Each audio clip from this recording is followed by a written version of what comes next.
ক্ষেত্রে আমরা স্বাধীনতা পাইছি, যার অনুমতিতে আমরা স্বাধীনতা পাইছি, ওনার মাথায় প্রস্তাব করিয়ে দিছে, ওনার মাথায় প্রস্তাব করা হচ্ছে। সেই জন্য আমার রাজনীতিতে আসা।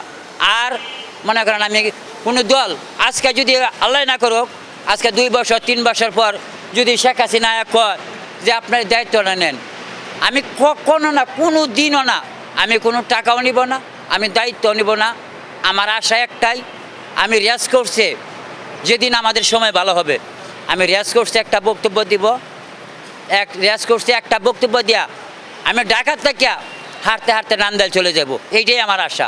আর কারো কাছে আমার চাওয়া পাওয়ার কিচ্ছু লাগবে না। একটা চাল, এইটা একটা চাল করা হয়েছে দেশকে নিয়ে। আসলে কিন্তু তারা সবাই এক গাঁটের মাঝি। আজকের পরিকল্পনা আওয়ামী লীগকে এইভাবে বিতাড়িত করব, দেশকে এইভাবে কষ্ট দিব, আইন শৃঙ্খলাভাবে এইভাবে চালাবো, সবাইকে খাইতে দিব, এক দলকে দৌড়াবো। এটা ওরা 4 বছর আগের প্ল্যান, আমি যা বুঝি আর কি। 4 বছর আগের প্ল্যান, সহজে কূপ করে আইসাই কিন্তু এটা এই সরকারের আগের থেকে ষড়যন্ত্র, আমি যা এখন বুঝি। কারণ আমি দেখলাম 5ই আগস্টের পর 8ই আগস্ট থেকে যেসব উপদেষ্টারা এই দায়িত্ব নিছে, একটা কোনো উপদেষ্টা আমি দেখি নাই যে বাংলার জনগণের পক্ষে হইয়া বাংলাদেশের জনগণের একটা কাজ করব। আপনারা কি কখনো কেউ দেখছেন? শুনেন, কালকে যেই মহিলাকে লাঞ্ছিত করা হচ্ছে, তার নামও জানি না, তাকে চিনিও না, তার ব্যাপারে কিছু জানি না। হয়তো সকালবেলা ঘটনা ঘটছে, আমরা ছিলাম না, আমরা কিছুক্ষণ পর খবর পাইলাম। খবর পাওয়ার পরে অনেক ন্যায্য কথা বলতে গেলে, ওই মহিলার কথা বলতে গেলে আমাদেরকে বলা হয় আওয়ামী লীগের দূষর। আমি একটা মুসলমানের সন্তান। এই যে আমার গায়ে শার্টটা দেখছেন, 6 মাস আগের কিনা, 5 মাসের বেশি কিনা, আমার মাত্র একটা শার্ট, বলে আমাদেরকে ভাড়া দিয়ে আনে। এখানে কালকা এই মহিলাকে এরকম নির্যাতিত করার পর আজকে দেখতেই পাচ্ছেন যে শত শত কর্মীরা এখানে উপস্থিত হয়েছে, কাউকে একটা টাকা দেয় না। যদি কোনো বলতে পারে যারা করেনি দিয়েছে, আমরা নিজের আবেগ, নিজের বিবেক, নিজের থেকে আছি যে একটা মহিলা মানুষ তাকে এইভাবে ওরা করলো। আর পরে একটা কথা বলছে, ওনা বারবার 3টা বকা দিছে, খুব জঘন্যতম বকা দিছে। ওনার একটা বয়স্ক লোক, ওনার মুখ দিয়ে সব কথা কেমন করে আসে? আমরা এটা তীব্র নিন্দা জানাই। আমাদের বলে আমরা নাকি আওয়ামী লীগের দূষর, আমরা নাকি টাকা খাই। আজকে দেখেন, 1 টাকা যদি আমি আমার পেটের ভিতরে যাই নাই, শুধু বাংলাদেশের দৃশ্য দেখিয়া আমরা মুজিবকে বিশ্বাস করি, মুজিবের আদর্শের লোক, মুজিবকে ভালোবাসি, তাই আমরা এখানে আসা কথা বলা। আমি তো বললাম 6 মাস হয় একটা শার্ট, এই শার্ট হুগাই বিজয় হুগাই, পরে শার্ট গাই দেই। আমার স্ত্রী যে গতকাল এই যে 3টে রোজা রাখছে, শুধু লাউয়ের একটা সবজি পাকায় 3 দিন খাইছে। আমি যদি মিথ্যা কথা বলি, আমার বাড়ির মানুষ আছে, আমার এলাকার মানুষ আছে। আবার আমাকে কালকা বলছে যে আওয়ামী লীগের দূষর, আমি নাকি 1000-1500 করে টাকা পাই। আপনাদের কেমত হয়ে যাবে, আপনাদের উপর জাহান্নাম বর্ষিত হবে যদি আমি 1 টাকা কারো খাই। আমরা খাই না, আমরা কোনো নেতা নাই। আমরা যাকে ভালোবাসি, তার আদর্শের লোক, তাকেই ভালোবাসে যাব। আমাদের যদি মৃত্যু হয়, আমরা মৃত্যু বরণ করে নেব। আমরা কোনো দলের বিরুদ্ধে কথা বলি না। আমাদেরকে মজ্জাশিস কর, বারবার আমাদেরকে নির্দেশিত কর, রাস্তায় থাকি, রাস্তায় খাই, এরপরও আমরা ন্যায্য কথা বলাতে আমরা নির্যাতিত হচ্ছি। আসলে কি একটা ঘটনা, 8ই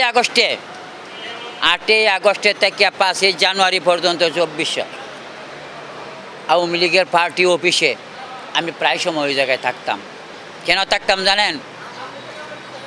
লোকজন আইলে, হয়তো বাইরের লোকজন আসছে, আসার পরে দেখা গেছে তাদেরকে মগ দৃষ্টিকর, আমি আস্তে করে বলতাম যে তোমরা এখান থেকে চলে যাও।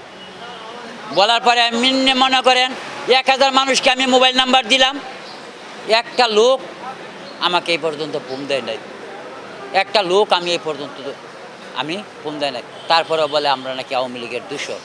যে ভাই, আপনারা বলতেই পারেন, আমাদের ভালোবাসা আছে, আমরা ভালোবাসি, তাই আমরা কথা বলি। আওয়ামী লীগ করা অপরাধিত্ব। কালকে একটা এই যে মহিলা মানুষ, তার ব্যানারগুলো পড়লো, একটা বকা দিল, খুব খারাপ ভাষায় বকা দিছে। আমি এই বকাকে ঘৃণা করি, আমি তার ভাষাকে ঘৃণা করি।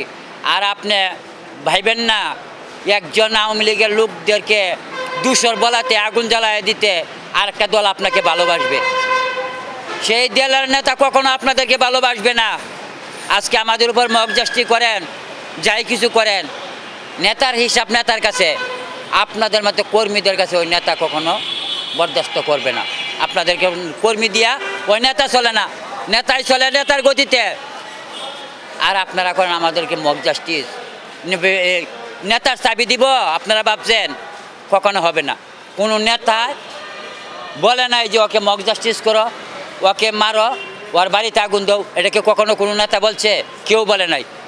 নেতা ঠিক আছে, কিন্তু আমরা কর্মী ভালো না, কর্মী ভালো না, তাই আজকে এই দেশের এই পরিস্থিতি, এই দেশের এই অবস্থা।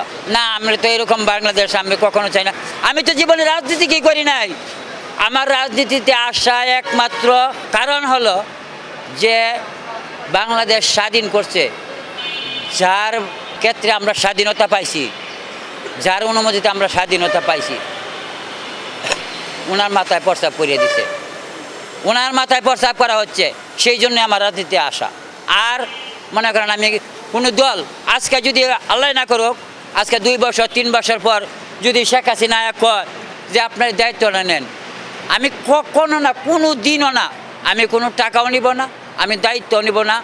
আমার আশা একটাই, আমি রেয়াজ করছে যেদিন আমাদের সময় ভালো হবে, আমি রেয়াজ করছে একটা বক্তব্য দিব, রেয়াজ করছে একটা বক্তব্য দিয়া আমি ঢাকার থেকে হাঁটতে হাঁটতে নান্দাইল চলে যাব। এইটাই আমার আশা। আর কারো কাছে আমার চাওয়া পাওয়ার কিচ্ছু লাগবে না, এটাই আমার চাওয়া। আসলে আপনি কি চান আর কি চান? এই যে নির্বাচন হচ্ছে, ভোট কেন্দ্রে যাবেন কি? না না, নির্বাচনে এখনো ভাই নিরাপত্তা হয় নাই, কিন্তু নিরাপত্তা করতে সরকারের বেশি সময় লাগে না। সরকার যদি আশা করে জাতির উদ্দেশ্যে একটা ভাষণ দিয়া, প্রশাসনের উদ্দেশ্যে একটা ভাষণ দিয়া 3 ঘন্টার ভিতরে দেশের আইন শৃঙ্খলা বাহিনী নিয়ন্ত্রণে আনতে পারে, দেশকে নিয়ন্ত্রণ আনতে পারে, কিন্তু আমাদের সরকার তো তা করে না। আমাদের সরকারকে আপনি জিজ্ঞাবেন, কেউ স্যার ভাত খাইছেন? আমাদের সরকারকে আপনারা যদি জিজ্ঞাসা করেন স্যার ভাত খাইছেন, ওনা বলবো কি কয় অফিসে আসছি। তা আমাদের সরকার এরকম কথা দেখেন, আপনারা দেখেন আওয়ামী লীগের সময়, যেই সময় আওয়ামী লীগ ক্ষমতায় ছিল, সেই সময় একটা মন্ত্রী বলেছিল যে রানা প্লাজা ধাক্কা ফালাই দিছে, তাকে কি করছে? মন্ত্রিত্ব তার বাদ দিয়ে দিছে। তারাই ছিল মানুষ, একজনে ভুল করছে আর একজনের জায়গা থেকে আউট করছে। কিন্তু আমাদের দেশের আইন উপদেষ্টা, স্বরাষ্ট্র উপদেষ্টা, এইকে রিক্সাওয়ালায় বকা দেয়, ছাত্ররা বকা দেয়, সুইপারে বকা দেয়, ওর মনেও গায়ে লাগে না। কিন্তু আসলে মূলত জিনিসটা কি? মূলত জিনিসটা হচ্ছে একটা চাল, এইটা একটা চাল করা হয়েছে দেশকে নিয়ে। আসলে কিন্তু তারা সবাই এক গাঁটের মাঝি। আজকের পরিকল্পনা আওয়ামী লীগকে এইভাবে বিতাড়িত করব, দেশকে এইভাবে কষ্ট দিব, আইন শৃঙ্খলাভাবে এইভাবে চালাবো, সবাইকে খাইতে দিব, এক দলকে দৌড়াবো। এটা ওরা 4 বছর আগের প্ল্যান, আমি যা বুঝি আর কি। 4 বছর আগের প্ল্যান, সহজে কূপ করে আইসাই কিন্তু এটা এই সরকারের আগের থেকে ষড়যন্ত্র, আমি যা এখন বুঝি। কারণ আমি দেখলাম 5ই আগস্টের পর 8ই আগস্ট থেকে যেসব উপদেষ্টারা এই দায়িত্ব নিছে, একটা কোনো উপদেষ্টা আমি দেখি নাই যে বাংলার জনগণের পক্ষে হইয়া বাংলাদেশের জনগণের একটা কাজ করব। আপনারা কি কখনো কেউ দেখছেন? দেখেন নাই, আমি নিজেও দেখি নাই। তো ওরা আগের একটা চাল আছে, ষড়যন্ত্র আছে, ভবিষ্যতে আরও কোনো দেহার আছে। দেখেন একটা কি দৃশ্য দেখায়, কর্নেল অলি বলে স্বাধীনতার ঘোষক। আপনি চিন্তা করছেন যে কর্নেল অলির মুখে বলা, আমরা তো বাংলাদেশের সন্তান, যে কর্নেল অলির মুখে বলা স্বাধীনতার ঘোষক জিয়াউর রহমান, সেই কর্নেল অলি কেমনে স্বাধীনতার ঘোষক হয়? আর কয়েকদিন পরে কি করবে জানেন? এই দেশের স্বাধীনতার ঘোষণা দিছে জামাতের আমির। আমরা এইসব দৃশ্য দেখতাছি, কর্নেল অলির মুখের কথায় বলা জিয়াউর রহমান স্বাধীনতার ঘোষক, আজকে ওনার নাকি নিজেই স্বাধীনতার ঘোষক।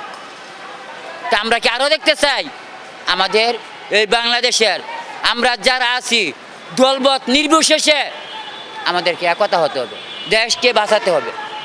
পরে যাই হয় হবে, আগে আমাদের বিরোধিতা না করিয়া, কারো বিরোধিতা না করিয়া, কারো মক জাস্টিস না করিয়া আগে আমার দলকে নিয়ন্ত্রণ আনতে দেবো। অনেকটা কথা কওয়া লাগে আপনার। একটা দৃশ্য আমি দেখাই। এক বানর